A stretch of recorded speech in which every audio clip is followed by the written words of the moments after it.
اور اگر انسان اس کتاب سے اپنے تعلق کو کمزور کر دے وہ کمزور ہو جائے گا، اور اس کتاب سے تعلق مضبوط کر دے انشاءاللہ وہ مضبوط ہو جائے گا۔ میرے پیارے آقا صلی اللہ تعالی علیہ وسلم کے پیارے دیوانوں، آج ہماری پوزیشن یہ ہے کہ ہم بسم اللہ الرحمن الرحیم کے ترجمے سے بھی واقف نہیں۔ نتیجتاً پورے کے پورا قرآن ایک بار نہیں، ماہ رمضان میں 3 بار 7 بار ختم کرنے کے باوجود ماہ رمضان کے گزرنے کے بعد ہماری زندگی پر قرآن کا کوئی اثر نظر نہیں آتا۔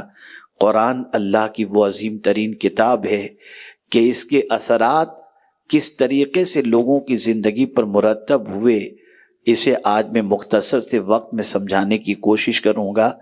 زیادہ وقت بھی نہیں لوں گا، لیکن صرف اتنی کوشش کروں گا کہ آپ کو یہ بتا سکوں کہ ہمارا دل کتنا سخت ہے اور ہماری زندگی میں قرآن کا اثر قطعی طور پر دکھائی نہیں دیتا۔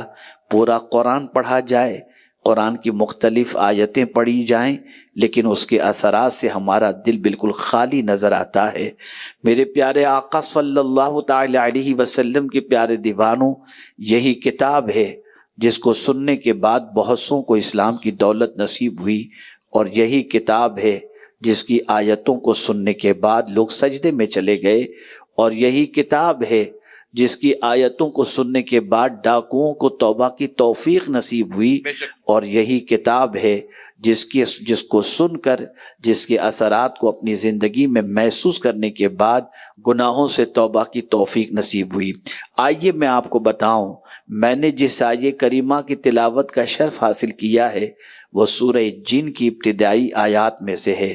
میرے آقا صلی اللہ تعالی علیہ وسلم نماز فجر کے اندر، نصیبین کے اندر جو ایک علاقہ ہے، وہاں رسول اعظم صلی اللہ علیہ وسلم نماز پڑھ رہے تھے، اور حالت نماز میں آقا کریم صلی اللہ تعالی علیہ وسلم نے قرآن مقدس کی جب تلاوت کی تو چند جنوں نے، جس کی تعداد کے بارے میں بتایا گیا کہ کم و بیش 9 تھے، ان جنوں نے جب اللہ عز و جل کی کتاب مصطفیٰ جان رحمت صلی اللہ علیہ وسلم کی زبان فیض ترجمان سے سنی تو ان آیات کو سننے کے بعد ان کے اوپر وہ اثر ہوا کہ وہ باقاعدہ رسول اعظم صلی اللہ علیہ وسلم سے قرآن سن کر ایمان کی دولت سے مالا مال ہو گئے، اور صرف مالا مال ہی نہیں ہوئے بلکہ اپنی قوم میں جانے کے بعد انہوں نے کہا کہ ہم نے ایک عجیب قرآن سنا۔ اللہ اکبر، انا سمعنا قرآنا عجبا، اللہ اکبر، ہم نے سنا ہے، بے شک ہم نے سنا قرآن کو جو بڑا عجیب کلام ہے، بڑا طاقتور کلام ہے، یہدی الی الرشد، بھلائی کی طرف اور سیدھے راستے کی طرف یہ ہدایت دیتا ہے۔ اللہ اکبر، فآمنا بہ، قرآن سن کر ہم فوراً ایمان لے آئے، اور آج کے بعد ہم کسی معبود کسی کو اللہ عز و جل کا شریک نہیں ٹھہرائیں گے۔ میں پوچھنا چاہتا ہوں، جنہوں نے قرآن سنا، جن قرآن سننے کے بعد ایمان لاتے ہوئے نظر آتے ہیں، اور اللہ کے رسول صلی اللہ تعالی علیہ وسلم کی زبان سے جب وہ قرآن سنتے ہیں تو قرآن کا اثر ان کی زندگی پر نظر آتا ہے۔ میرے پیارے آقا صلی اللہ تعالی علیہ وسلم کے پیارے دیوانوں، جس قوم کا مزاج یہ ہو جائے کہ گانوں کے اثرات تو قبول کر لے، غزلوں کے اثرات تو قبول کر لے، گالیوں کے اثرات تو قبول کر لے، لیکن قرآن کا اثر اگر وہ قبول کرنے کے لیے تیار نہیں ہے، اس سے یہ بات محسوس ہوتی ہے کہ اس کا دل اتنا سخت ہو چکا ہے کہ اب اللہ کے کلام کے اثرات کو قبول کرنے کی وہ صلاحیت نہیں رکھتا۔ اس کے لیے میرے پیارے آقا صلی اللہ علیہ وسلم کے پیارے دیوانوں، ضرورت اس امر کی ہے قرآن کو سمجھا جائے، قرآن کی تلاوت کی جائے۔ میرے پیارے آقا صلی اللہ تعالی علیہ وسلم کے پیارے دیوانوں، یہ اللہ کی کتاب، اس کی تلاوت کا اثر لوگوں کی زندگیوں میں ہوا ہے۔ تاریخ کے اوراق الٹ کر کے دیکھیے، رسول اعظم صلی اللہ تعالی علیہ وسلم کے صحابہ کی زندگی کا مطالعہ کریں تو آپ کو پتہ چلے گا کہ سیدنا فاروق اعظم رضی اللہ تعالی عنہ جیسا شخص جنہوں نے یہ عزم کر لیا تھا کہ مشمع نبوت کو میں گل کر دوں گا، اسی ارادے سے تلوار نیام سے باہر لے کر کے نکلے تھے، لیکن راستے ہی کے اندر کسی نے کہا پہلے اپنی بہن کی خبر لو، تمہارے گھر میں اسلام داخل ہو چکا ہے۔ اللہ اکبر! وہ فاروق اعظم جن کا جلال بھی مشہور اور جن کی طاقت و توانائی بھی مشہور تھی، پلٹتے ہیں اپنی بہن کی خبر لینے کے لیے کہ وہ آگوش اسلام میں قدم رکھ چکی ہے۔ جس شمع نبوت کو وہ گل کرنے کے ارادے سے نکلے تھے، اسی نبی کا اس نے کلمہ پڑھ لیا ہے۔ جب بہن کے گھر کے دروازے پر پہنچ کر دیکھتے ہیں تو اندر سے قرآن کی تلاوت کی آواز آ رہی ہوتی ہے۔ سبحان اللہ! آپ اندازہ لگائیں، بہن کے گھر سے قرآن کی تلاوت کی آواز کو سن کر فاروق اعظم جو ابھی آغوش اسلام میں قدم نہیں رکھے تھے، دروازے پہ دستک دیتے ہیں۔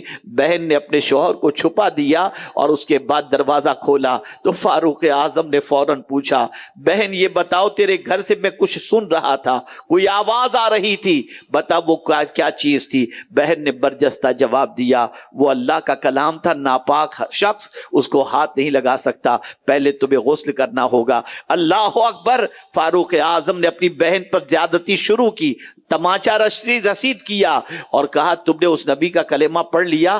آپ غور سے سنیے اور میری بہنیں بھی خاص طور پر سنیں۔ وہ فاروق اعظم جن کو دیکھ کر بہن کانپ جایا کرتی، وہ فاروق اعظم جن کے نام سے بہن پر ایک عجیب کپ کپی طاری ہوتی، وہ فاروق اعظم جن کے سامنے کبھی بہن زبان دراز نہیں کرتی تھی، لیکن فاروق اعظم نے جب اپنی بہن سے کہا کہ تو نے نبی کا کلمہ پڑھ لیا ہے اور تیرے گھر سے میں ایک آواز سن رہا تھا، بہن نے کہا ہاں میں نے کلمہ پڑھ لیا ہے، کہا دامن مصطفیٰ چھوڑ دے، تو اس کی جرت کو ہزاروں سلام، ان کی طاقت کو ہزاروں سلام۔ برجستہ وہ بہن جو کبھی اپنے بھائی کے سامنے زبان نہیں کھولتی تھی، وہ کہتی ہے بھائی سن لو، میرے بھائی عمر سن لو، جان تو دے سکتی ہوں، نبی کا دامن نہیں چھوڑ سکتی، نبی سے تعلق توڑ نہیں سکتی۔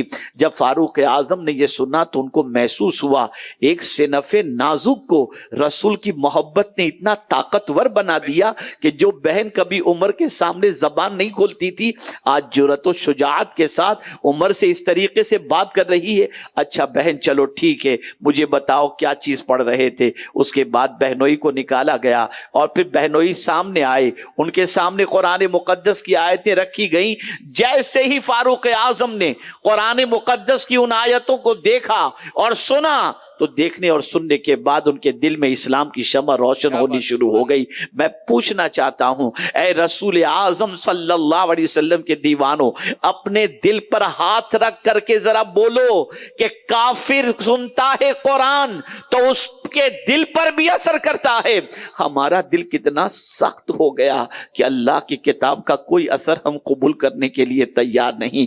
ہمیں علماء تقریر کر کے، ہمیں مشائخ تقریر کر کے، ہمیں جو ہے قرآن کے ترجمے بتا کر، ہمیں قرآن کی تفسیر بتا کر اللہ کا پیغام سنایا جاتا ہے، لیکن ہمارا دل پگھلنے کو تیار نہیں، ہمارا دل جو ہے وہ سنورنے کے لیے تیار نہیں۔ اس سے یہ بات سمجھ میں آتی ہے کہ دل گناہ آلود ہو چکا ہے، زنگ آلود ہو چکا ہے، پتھر سے بھی سخت دل ہمارا ہو چکا ہے۔ میرے پیارے آقا صلی اللہ تعالی علیہ وسلم کے پیارے دیوانوں، آپ جانتے ہیں نجاشی بادشاہ کے دربار کے اندر جب حضرت جعفر طیار رضی اللہ تعالیٰ عنہ پہنچے تھے، آپ جانتے ہیں یہ حبشہ جو ہے نجاشی بادشاہ جو حبشہ کا تھا، اللہ اکبر، رسول گرامی وقار صلی اللہ تعالیٰ علیہ وسلم کے صحابہ وہاں پہنچے اور اس کے بعد کفار جا کر انہیں ورغلانے لگے اور بادشاہ سے نجاشی بادشاہ سے انہوں نے کہا کہ یہ تمہارے لیے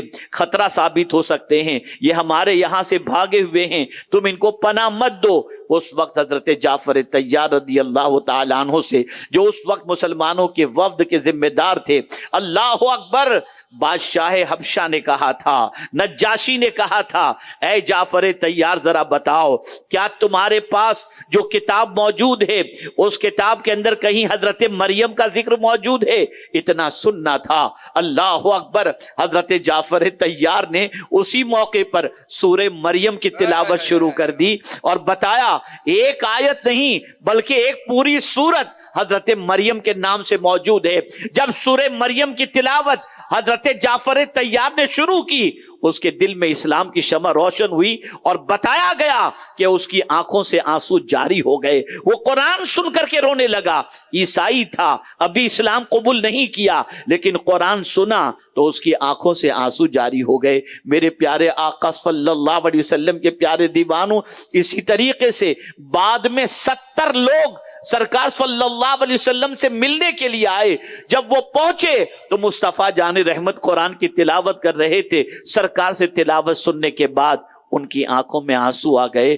اور اس کے بعد آپ کو یہ جان کر خوشی ہوگی اور یہ جان کر آپ کو تعجب بھی ہوگا کہ نجاشی بادشاہ حضور کے ہاتھوں پر اسلام لانے کی غرض سے نکل بھی پڑا اور اسلام قبول بھی کر چکا.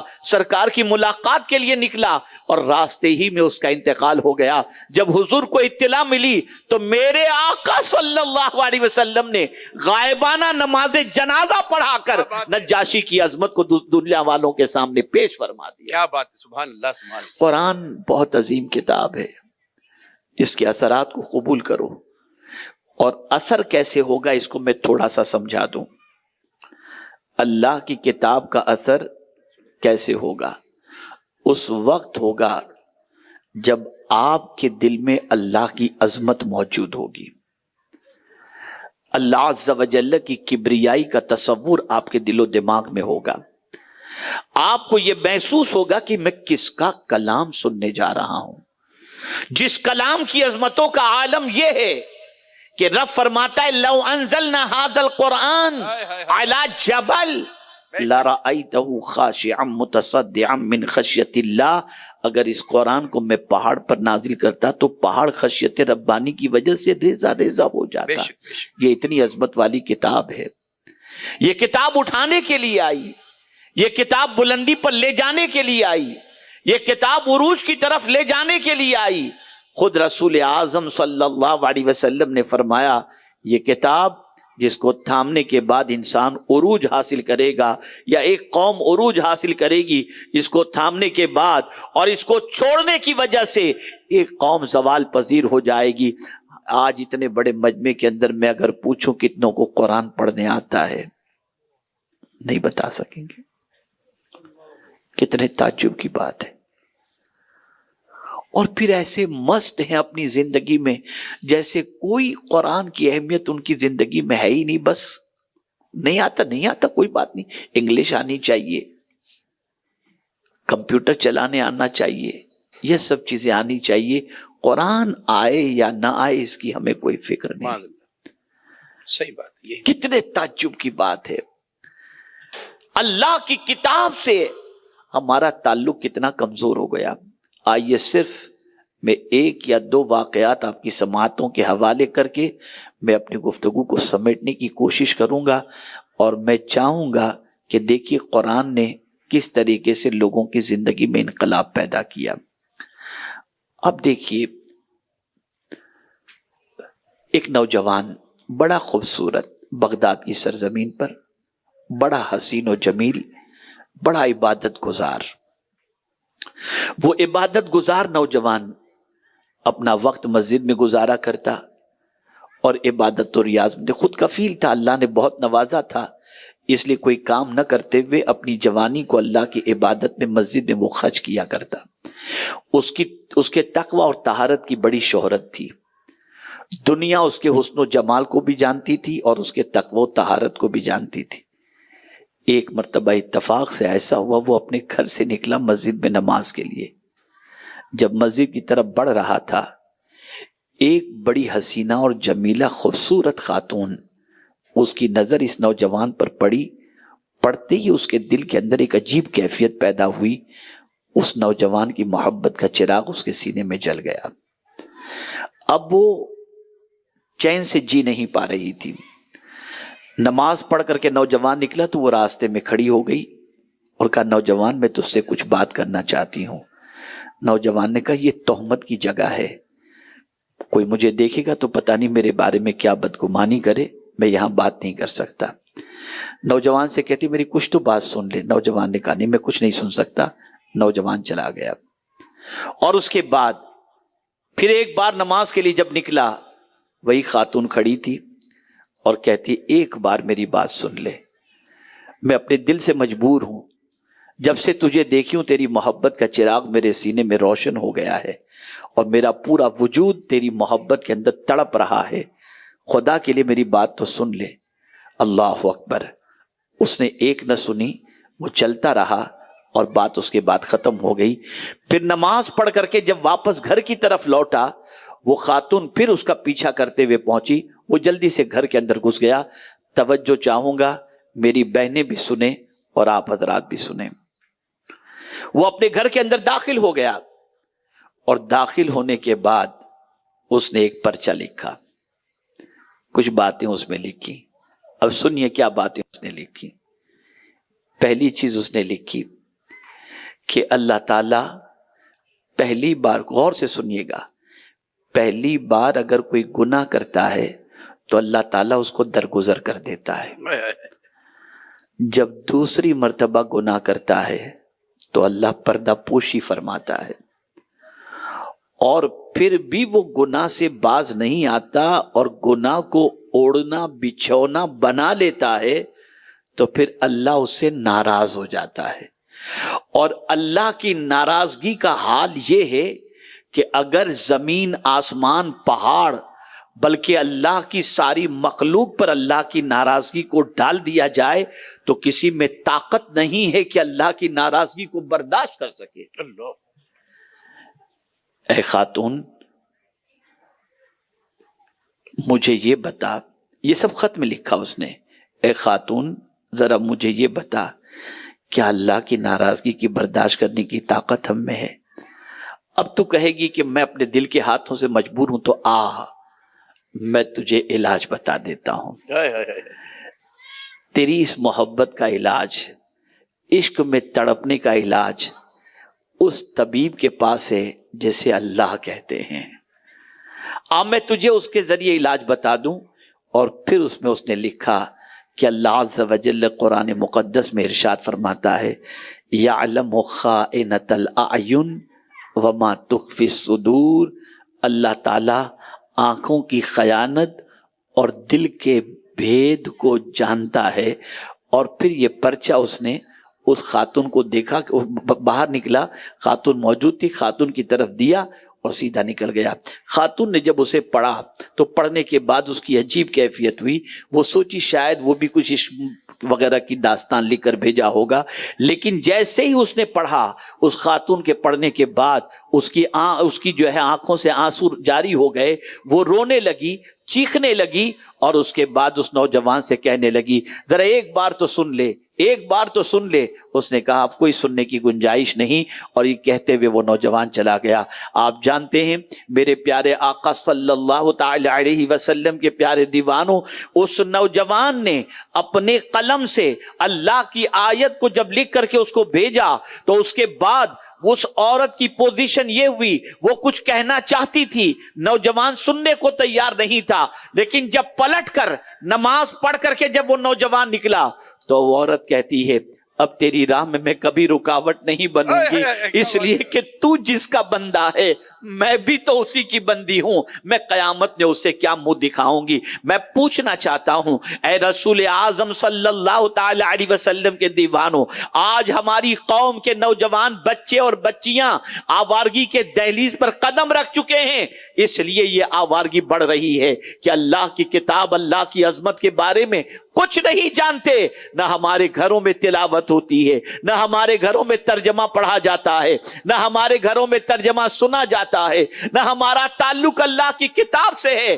خدا کے لیے اپنا تعلق اللہ کی کتاب سے جوڑو، یہ کتاب بڑی مؤثر ہے، یہ کتاب بڑا اثر رکھتی ہے۔ میرے پیارے آقا صلی اللہ تعالی علیہ وسلم کے پیارے دیوانوں، کون نہیں جانتا حضرت فضیل بن عیاض رضی اللہ المولا تبارک و تعالی عنہ کو توبہ کی توفیق جو نصیب ہوئی، یہ اسی قرآن کی برکت سے ہوئی۔ اللہ تعالیٰ نے اسی قرآن کے ذریعے توبہ کی توفیق عطا فرمائی، اور ڈاکو زنی سے توبہ کرنے کے بعد بعد حضرت فضیل بن عیاض علیہ رحمہ ولایت کے بڑے اونچے منصب پر فائز ہوئے. یہاں پر بچیوں کا ادارہ قائم کیا گیا. یہ بچیاں قرآن سیکھ رہی ہیں, قرآن پڑھنا سیکھ چکی ہیں. 15 بچیاں قاریہ کی سند آج حاصل کریں گی. ان کی رضا پوشی بھی ہو گئی. یہ بچیاں گھر گھر قرآن پڑھائیں گی, بچے کو قرآن سکھائیں گی. میں پوچھنا چاہتا ہوں, جس کتاب کی عظمت کا عالم یہ ہے, ایک حرف پر 10 نیکی اللہ عطا فرماتا ہے.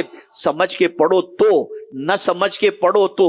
اگر کوئی کہے نہ سمجھ کے پڑھنے سے کوئی نیکی نہیں, تو میں عرض کروں گا ذرا مجھے بتاؤ, کیا اللہ کے رسول صلی اللہ علیہ وسلم کا یہ ارشاد اپنی جگہ حق نہیں ہے؟ الف لام میم لیس بحرف بل الف حرف و لام حرف و میم حرف. الف لام میم ایک حرف نہیں بلکہ الف ایک حرف ہے, لام ایک حرف ہے, میم ایک حرف ہے. اور اگر کوئی الف لام میم پڑھتا ہے اللہ اسے 30 نیکیاں عطا فرماتا ہے. آخر اسی کا ذکر حضور نے کیوں فرمایا؟ وجہ سب سے بڑی یہ ہے کہ تم اس کو سمجھنے کی طاقت نہیں رکھتے. یہ حروف مقطعات میں سے ہے. اللہ اکبر, یہاں سے یہ بات سمجھ میں آئی. سمجھ کے پڑھو تو بھی ثواب, نہ سمجھ کے پڑھو تو بھی ثواب. لیکن قرآن سے اپنا رشتہ مضبوط کر لو, قرآن سے تعلق مضبوط کر لو, سمجھ کر کے پڑھو, ترجمے کو پڑھو. آج خود مجھے میرے ایک ساتھی نے کم و بیش 3 سے 4 مفسر قرآن کی تفسیریں میرے پاس انہوں نے بھیجی کہ یہ مفسرین ہیں, ان کی تفسیریں ہیں, انہیں سنیں اور انہیں دیکھیں. اللہ اکبر. میرے پیارے آقا صلی اللہ تعالی علیہ وسلم کے پیارے دیوانوں, اللہ کی کتاب سے رشتے کو مضبوط کرو, اللہ کی کتاب کو سمجھو, اللہ کی کتاب کو سمجھ کر کے پڑھو. اگر تم نے یہ نہیں کیا, تمہیں زندگی کی کامیابی کے راستے تمہیں نظر نہیں آئیں گے. بھٹکتے رہو گے, تباہ ہوتے رہو گے, پیروں تلے کچلے جاتے رہو گے, بے عزت و بے وقار زندگی گزارتے رہو گے.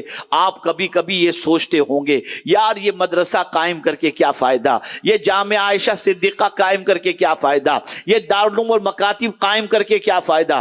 خدا کی قسم میں آپ کو یقین کے ساتھ کہہ سکتا ہوں کہ یہی وہ ادارے ہیں جہاں انسان تیار ہوتے ہیں, یہی وہ ادارے ہیں جہاں سے انسانوں کی رہنمائی کے افراد تیار ہوتے ہیں, اور یہی وہ ادارے ہیں جہاں سے پڑھ کر نکلنے والی بچیاں اپنی گود کے اندر بچوں کو قرآن سنا کر کے لوریاں دیتی ہوئی نظر آئیں گی. میرے پیارے آقا صلی اللہ تعالی علیہ وسلم کے پیارے دیوانوں, ضرورت اس امر کی ہے قرآن سے اپنے تعلق کو مضبوط کرو, قرآن سے اپنے تعلق کو استوار کرو. ایک آیت میں آپ کے سامنے قرآن مقدس کی پیش کروں جس کو آج میں نے مطالعہ کیا, اور جب میں اس کو پڑھا ہوں تو ابتدائی کو پڑھ کر کے میرے جسم کے اندر ایک گدگدی سی پیدا ہوئی, ایک عجیب کیفیت پیدا ہوئی. اور یہ آیت مبارکہ در حقیقت قرآن کی اثرات سے متعلق ہے. اللہ اکبر. کس انداز سے اللہ نے فرمایا وَبَشِّرِ الْمُخْبِتِينَ, خوشخبری ہو میرے محبوب, خوشخبری سنا دو. کن کو خوشخبری سنا دو؟ تواضع کرنے والوں کو, عاجزی کرنے والوں کو, انکساری کرنے والوں کو. یہ انکساری کرنے والے کون لوگ ہیں؟ الذین اذا ذکر اللہ وجلت قلوبہم, کہ جب ان کے سامنے اللہ کی کتاب پڑھی جاتی ہے تو ان کا دل کانپنے لگتا ہے, ان کا دل لرزنے لگتا ہے. میں آپ سے ایک سوال پوچھتا ہوں, آپ کا مکان ہے, اگر نوٹس آ گئی یہ مکان لیگل ہے, کل توڑیں گے, تو دل کانپنے لگے گا, دل ہلنے لگے گا, کیفیت 2-4 ہو جائے گی, رات کی نیند اڑ جائے گی, دن کا چین ختم ہو جائے گا. انکم ٹیکس سے نوٹس آ گئی تو رات کی نیند جیسے ہی پڑھا کھانا چھوڑ گیا. بیوی پوچھے کہ کیا ٹینشن ہو گیا, آپ بھی تو اچھے موڈ میں تھے لیکن ابھی آپ کی طبیعت کیسے ہو گئی؟ تجھے نہیں معلوم انکم ٹیکس کا نوٹس آ گیا ہے, تجھے نہیں معلوم بلدیہ کی طرف سے بلڈنگ توڑنے کی بات آ گئی ہے. میں پوچھنا چاہتا ہوں انکم ٹیکس آفیسر کے خط کو پڑھنے کے بعد تمہارے قلب پر یہ کیفیت پیدا ہوتی ہے, اور اسی طرح سے نوٹس بلدیہ کی طرف سے آ جائے تو تم لرزنے لگتے ہو. کبھی خدا کا فرمان سن کر بھی تمہارے اندر کپ کپی طاری ہوئی ہے؟ کبھی خدا کا فرمان سن کر کے بھی لرزہ طاری ہوا ہے؟ اس لیے کہ سن لو, یہاں تم کو جو بھی پریشان کرنے والے ہیں, ہو سکتا سکتا ہے دے دلا کر تم اپنے سارے کام نپٹا سکو، لیکن خدا کی بارگاہ کے اندر کس طریقے سے کرو گے، وہاں کچھ نہیں چلے گا۔ اس لیے اے رسول اعظم صلی اللہ علیہ وسلم کے دیوانوں، قرآن کے اثرات کو اپنی زندگی میں قبول کرو اور قرآن مقدس سے اپنے تعلق کو مضبوط کرو۔ یہ وہ کتاب ہے کہ جو اس کتاب کے پڑھنے کا عادی بن جائے، جو اس کتاب کو سمجھنے کا عادی بن جائے، اور تھوڑا سا آگے بڑھ کر جو اس کتاب پر عمل کرنے کا عادی بن جائے، وہ کہیں بھی رہے اللہ تعالیٰ اس پر رحم و کرم کی بارشیں نازل فرماتا ہے۔